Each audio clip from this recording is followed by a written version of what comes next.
Hello and welcome back to another episode of the Standard Grind and EDH with Goblin Ringleader. And now we're actually going to go over the finals that I played today at NRG. It was a lot of fun playing up against my friend Kai in the finals.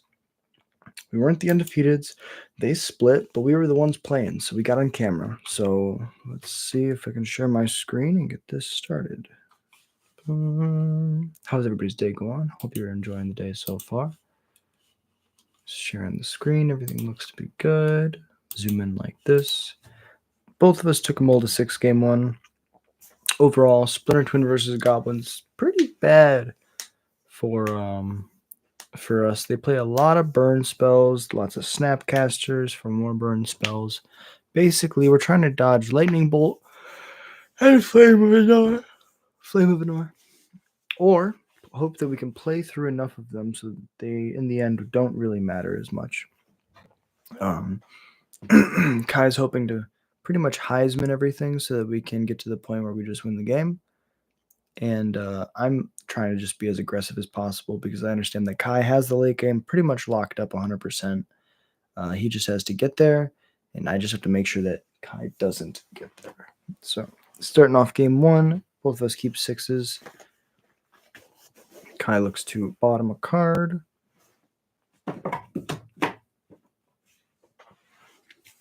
And we're off. First off, I want to say thank you for watching. It really means a lot to me. If you like Goblins content, drop a like. And then if you like paper gameplay or online gameplay or everything in between, subscribe because I stream every day. I play Magic every day. Trying to do this as much as I can to get as good as I can. Kobe Bryant once said that if you're not training, someone else is. And so that's why he was always working really hard. And that's like inspiration. You have to grind. The only way that you get better is to grind. So we play paper Magic and we stream every day. So opponent leads off Kai with a surveil. I turn 1 play basic mountain pass.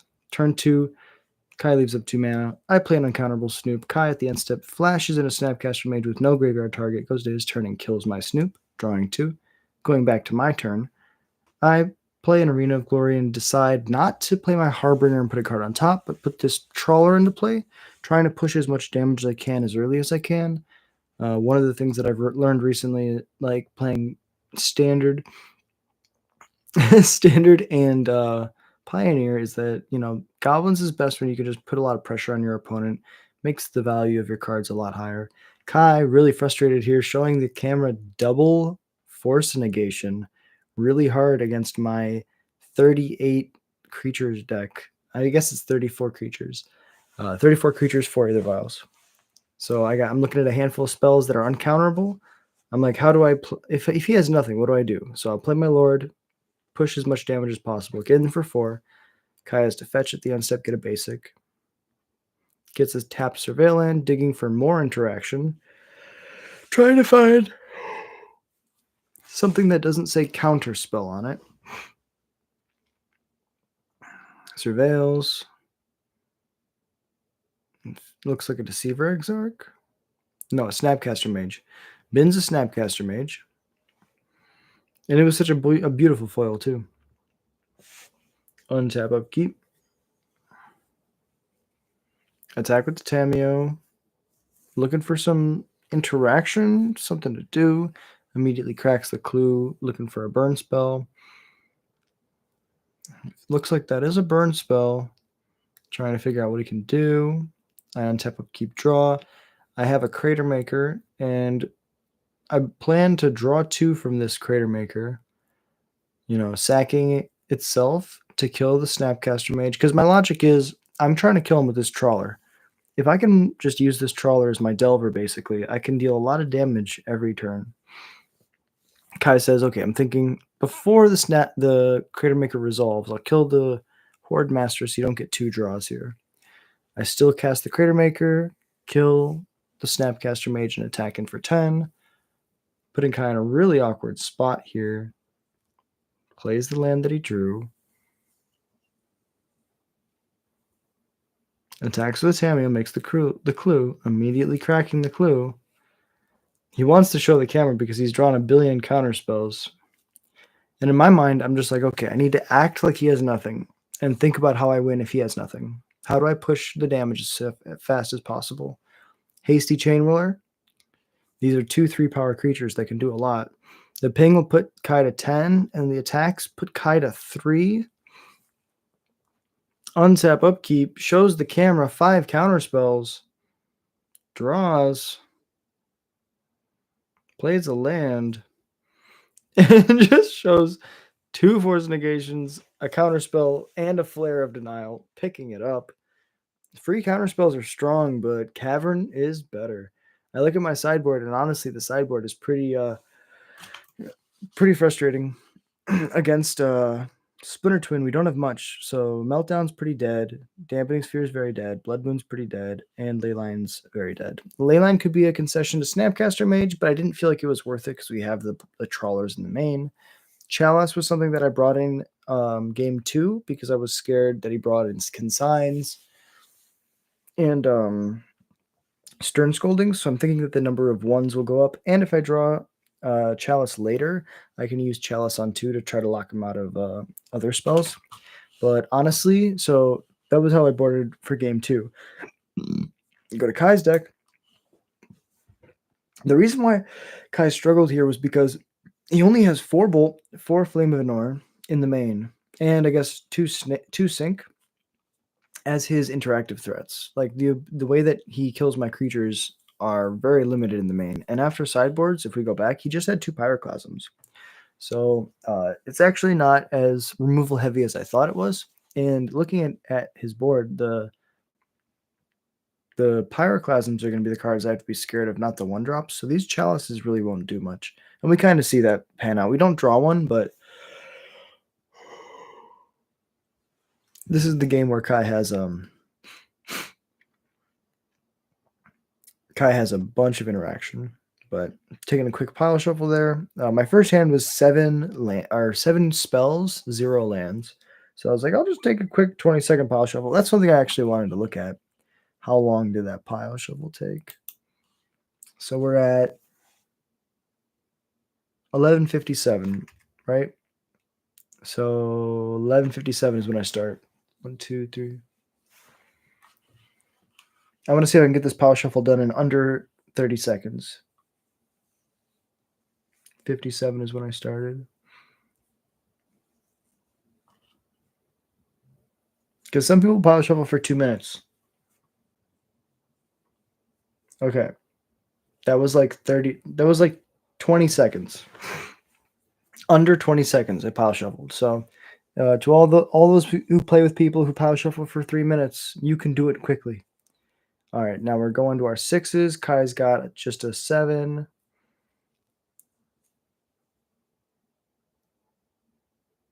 This hand's good. I got lands and spells. We don't have the cavern, so our spells are not going to resolve. However, it's a keepable hand.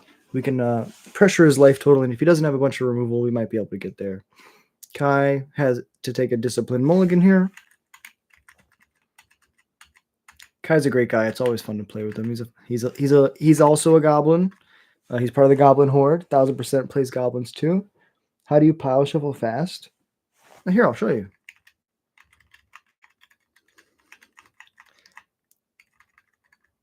So you kind of just create a rocking motion where you're just really just picking your card up and putting it down over and over again like this. And then you're just kind of like rocking in place, hovering over. And instead of going in a giant circle, what I like to do is I like to do a C back and forth. And if you do it right, you end up with 6 piles of 10 still. But it's just like a little bit faster. It's more rhythmic, and it's a lot. I don't know. I enjoy shuffling. It's one of the things that I really love, and so I spend a lot of time shuffling, even when I'm not playing, which doesn't make a lot of sense, but I just love it. Kai leads off with a Fetch Shock Tameo. One of the better starts here. I really have nothing, so I play a tap land and pass it back.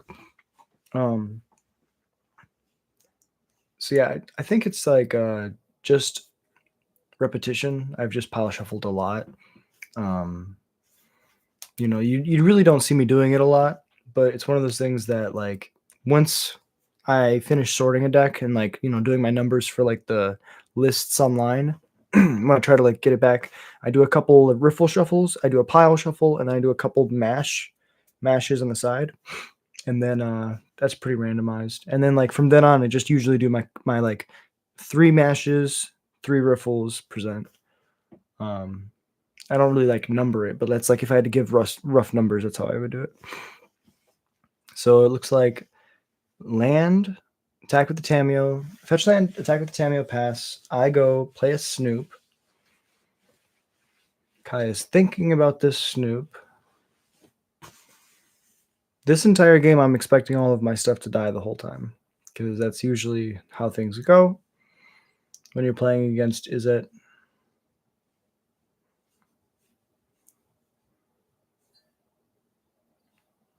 Cracks a clue, untaps upkeep, draws. No spells in the graveyard, so snap doesn't do much. Tax. Another clue. Bolt the Snoop, play the second island and pass, holding up counterspell still. So I don't really want to play a spell into this counterspell. I'd rather him waste his whole turn to do it. So instead of jamming a 3-drop here, I hold up a Munitions Expert. And it looks like Kai has 5 or 6 cards in his hand. End step, I just flash in Munitions Expert. I tried to use the 2 mana that he left up 2 mana. Me not casting a spell kind of makes that mana go to waste, even though he cracked the treasure, so it wasn't as effective as I wanted. Will not give it haste. Will not give the haste or to the Snoop. Go to combat, attack for 2 with this Munitions Expert. End step, crack another clue. Now, a really interesting thing that that we see here is Kai casts a Pyroclasm. Pyroclasm does something very interesting. Because the Snoop has 3 toughness, the Pyroclasm doesn't kill the Snoop. The Pyroclasm kills the 2/2 and the 1/1, and then the Snoop will have 0 toughness after the pile drive or the Horde Master, the Lord, dies. So actually, we don't get a Horde Master trigger off of our Snoop because the Snoop dies after the Lord dies, after the Lord leaves play, which is super cool sequencing. And I would always wonder why online I didn't get all my Horde Master triggers. It's because my creatures would die not at the same time as the Horde Master. Really interesting nuance here. So now I deploy my backup Snoop and play a Vial. Kai, realizing that this is going to be a grind and that the Vial might give me just enough value to get back in the game. It's basically a cavern that he has the opportunity to counter. Takes care of that with a Consign. Fetches with a Scalding Tarn. Goes shocks to 11. And it feels like I should be able to close this game, but Kai is able to draw enough cards with this Tameo every turn and interact with my necessary threats in such a way where I'm not able to really get these last 10 points of damage through. Untap, upkeep, draw here from Kai. Here it is.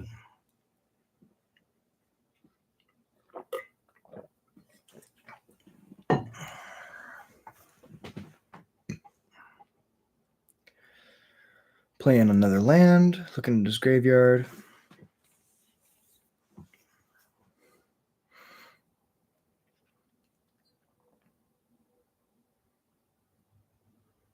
Attacks with the Tameo, makes the clue, plays a Thundertrap Trainer trigger, looks at Splinter Twin, Tameo, Flame of Anor, Counterspell.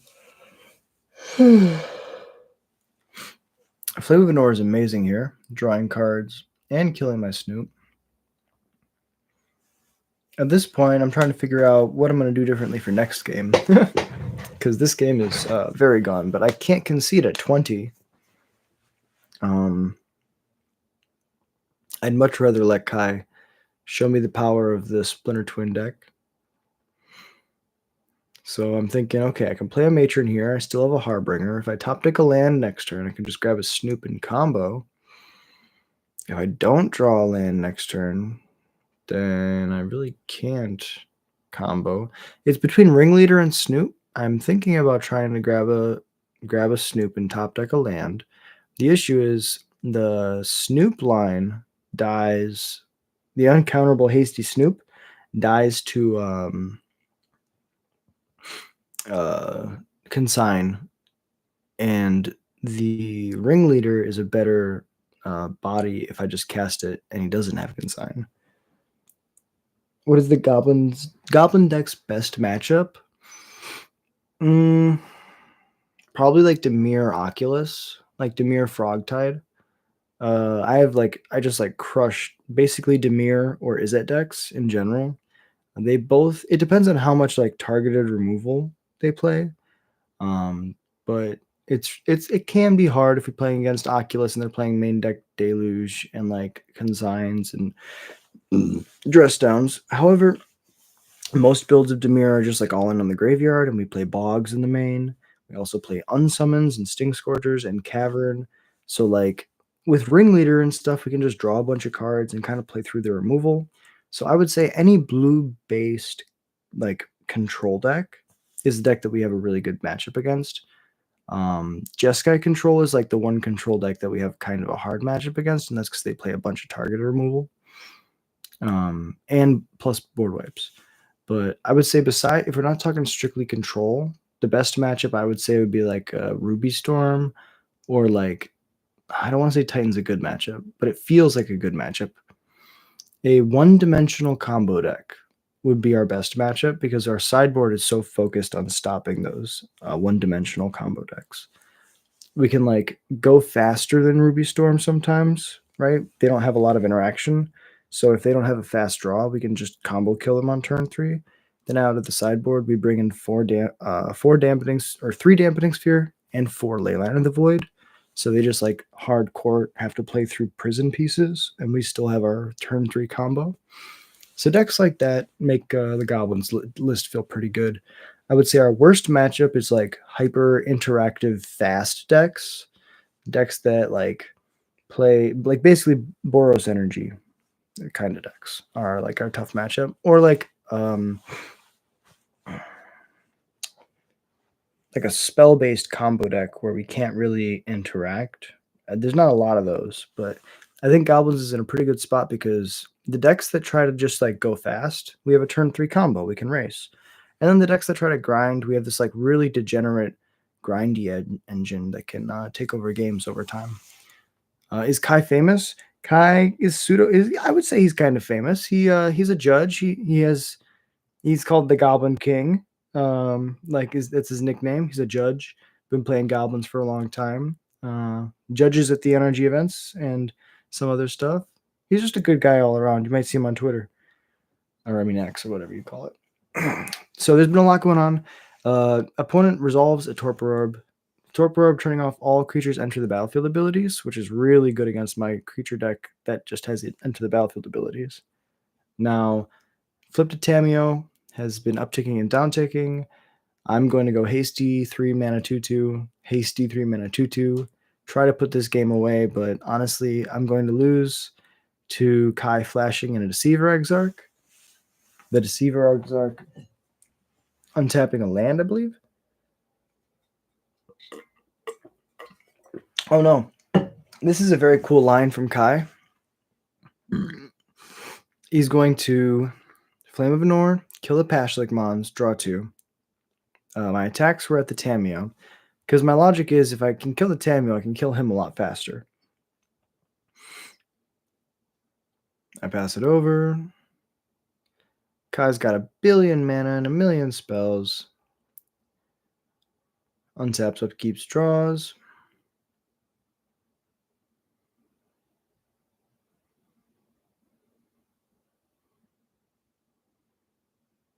Attacks for 4. I go to 9.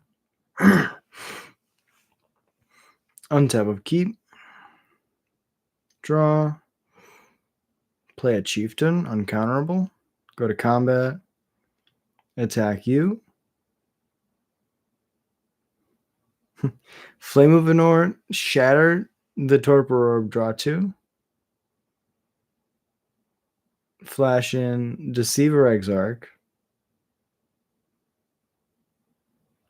which is insanely cool. Because now, with the Torpor Orb, Splinter Twin stuff doesn't work. So untap his red source, block the Chieftain, take 3, go to 8, and I'll pass it over. Slams the Splinter Twin, and wins. The Splinter Twin v Splinter Twin mirror is pretty fucking awesome. What's the combo in the Goblins deck? No, so in our Goblins deck, we have a card called Conspicuous Snoop, which is a 2-mana 2/2. You reveal the top card of your library, and you can play the top card of your library if it's a Goblin creature card, and it has all activated abilities of the cards on top if it's a Goblin. So you put a Kiki-Jiki, the Mirror Breaker, the OG one, on top. Then Snoop becomes a Kiki-Jiki and can target itself because Kiki-Jiki doesn't say another, it just says non-legend. That was like the way that they were trying to make it. Oh, you can't target yourself and make infinite dudes. But if you put that ability on Snoop, it can target itself. And so you make yeah, exactly. So we play like a different kind of Splinter Twin. Kai plays literal Splinter Twin. It's amazing. Yes, Kai's Deceiver Exarch plus Splinter Twin, and I'm Conspicuous Snoop plus Boggart Harbinger is my Splinter Twin. It's really cool. Both of us kind of playing like a pseudo aggro deck that like he's playing Thunder Trap Trainers and Snapcaster Mages with bolts to be like, oh look, I can close the game pretty quickly. And I'm playing just like aggressive goblins, a bunch of random threats, and yeah, I'm trying to either play the combo early and then try to like grind if the combo fails, or play the combo late and play the combo. Yeah, either grind early, combo late, or combo early. And if they don't have anything, then the game just ends. Looking at this hand, kind of looks okay. Got a cavern, got some really grindy cards. Excuse me. Naturally have the surveil. Snoop on top, can stay there. Untap, upkeep, draw. Oh, draw. Cavern on Goblin. Play the Snoop. Snoop on top is huge here because I know the first Snoop is always going to die.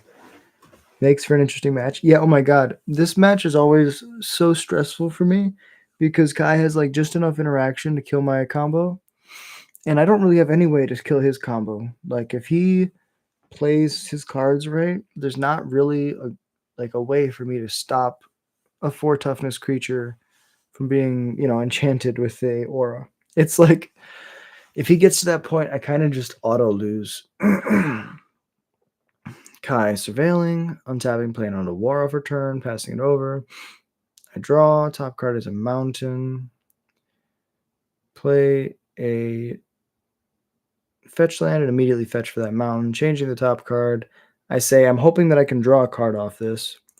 I want this to give me some card advantage. Boom. All right, top card is a Harbinger. That's a great card here. I can slam that down and try to be aggressive. I'm thinking about whether or not I wanted to play the other cards in my hand, but I think it's best just to get a free draw out of the way. Exile my opponent's graveyard. Top card is a Chieftain. Chieftain here, or huge flip here. Being able to give my stuff +1/+1 and haste for 3 mana means all my small body creatures are going to get pretty nasty soon. Another bog on top. Now I have an interesting proposition. Do I draw another card? Or do I try to push damage? Instead, I maximize what I'm doing by playing my Sling Gang. Tap out.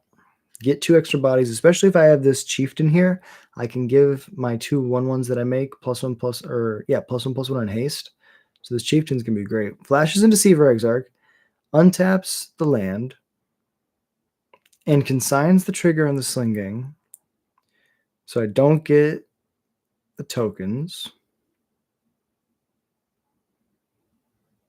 which is super heads up because that's probably how Kai wins loses the fastest.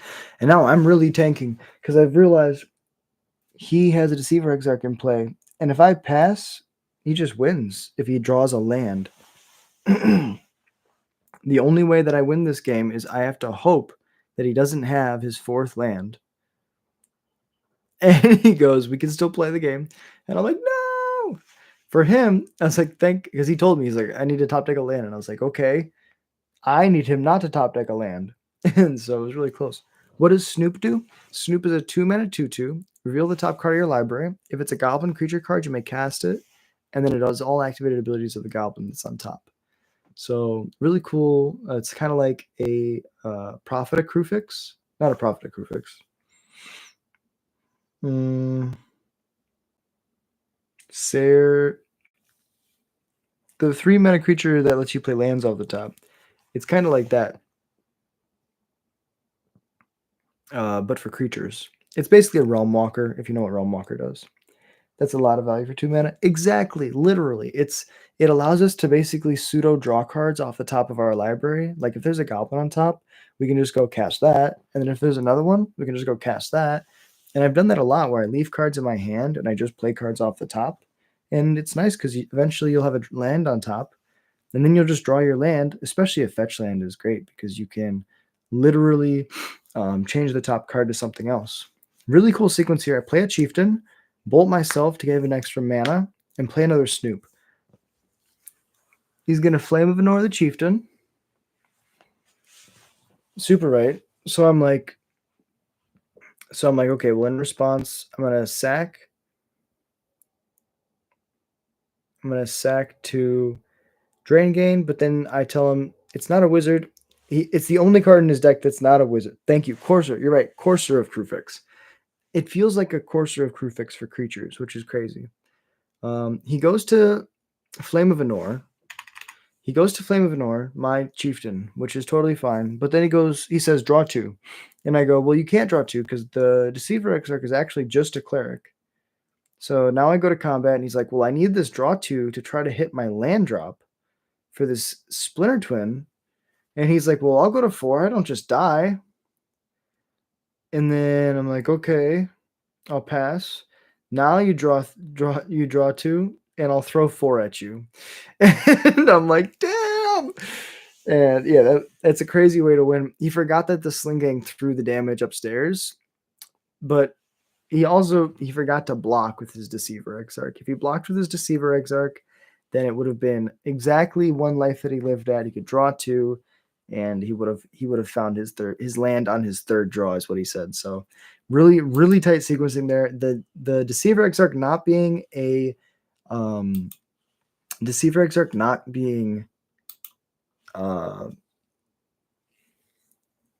wizard is so incredibly bad in that spot. But yeah, that was the finals. I finished 3-1 tonight at Modern. It was a great time. And yeah, now we jump into the standard grind. Boom, ba-da-bum. Close one of these because we don't need 2. And we're just going to see how it do.